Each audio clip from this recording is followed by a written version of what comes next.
Pembacaan dari kitab Keluaran. Lalu datanglah orang Amalek dan berperang melawan orang Israel di Rafidim. Musa berkata kepada Yosua, "Pilihlah orang-orang bagi kita, lalu keluarlah berperang melawan orang Amalek. Besok aku akan berdiri di puncak bukit itu dengan memegang tongkat Allah di tanganku." Lalu Yosua melakukan seperti yang dikatakan Musa kepadanya dan berperang melawan orang Amalek. Tetapi Musa, Harun, dan Hur telah naik ke puncak bukit. Dan terjadilah, apabila Musa mengangkat tangannya, lebih kuatlah Israel. Tetapi apabila ia menurunkan tangannya, lebih kuatlah Amalek. Maka penatlah tangan Musa, sebab itu mereka mengambil sebuah batu. Diletakkanlah di bawahnya, supaya ia duduk di atasnya.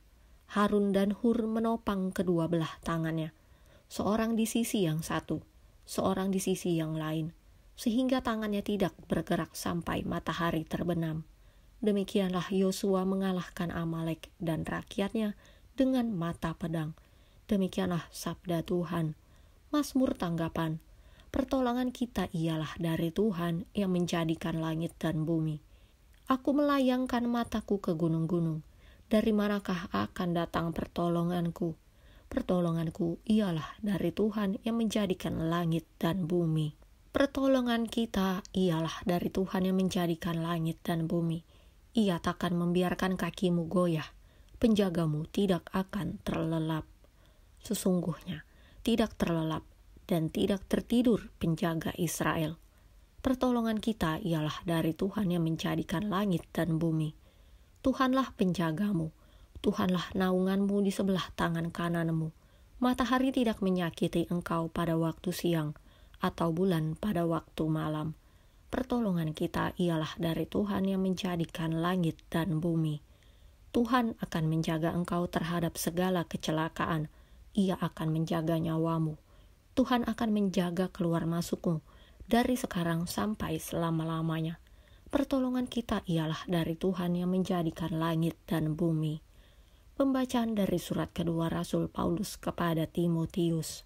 Tetapi hendaklah engkau tetap berpegang pada kebenaran yang telah engkau terima dan engkau yakini, dengan selalu mengingat orang yang telah mengajarkannya kepadamu. Ingatlah juga bahwa dari kecil engkau sudah mengenal kitab suci yang dapat memberi hikmat kepadamu dan menuntun engkau kepada keselamatan oleh iman kepada Kristus Yesus. Segala tulisan yang diilhamkan Allah memang bermanfaat untuk mengajar, untuk menyatakan kesalahan, untuk memperbaiki kelakuan, dan untuk mendidik orang dalam kebenaran. Dengan demikian, tiap-tiap manusia kepunyaan Allah diperlengkapi untuk setiap perbuatan baik di hadapan Allah dan Kristus Yesus yang akan menghakimi orang yang hidup dan yang mati.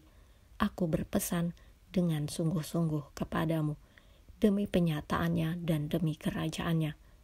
Beritakanlah firman, siap sedialah baik atau tidak baik waktunya.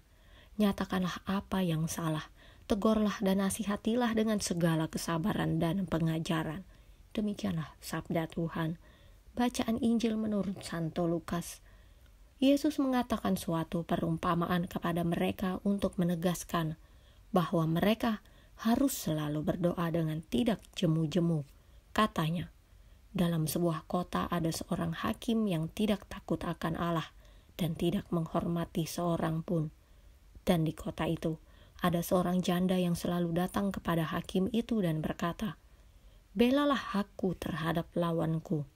Beberapa waktu lamanya hakim itu menolak, tetapi kemudian ia berkata dalam hatinya, "Walaupun aku tidak takut akan Allah dan tidak menghormati seorang pun, namun karena janda ini menyusahkan aku, baiklah aku membenarkan dia, supaya jangan terus saja ia datang dan akhirnya menyerang aku." Kata Tuhan, camkanlah apa yang dikatakan hakim yang lalim itu. Tidakkah Allah akan membenarkan orang-orang pilihannya yang siang malam berseru kepadanya? Dan adakah ia mengulur-ulur waktu sebelum menolong mereka? Aku berkata kepadamu, ia akan segera membenarkan mereka.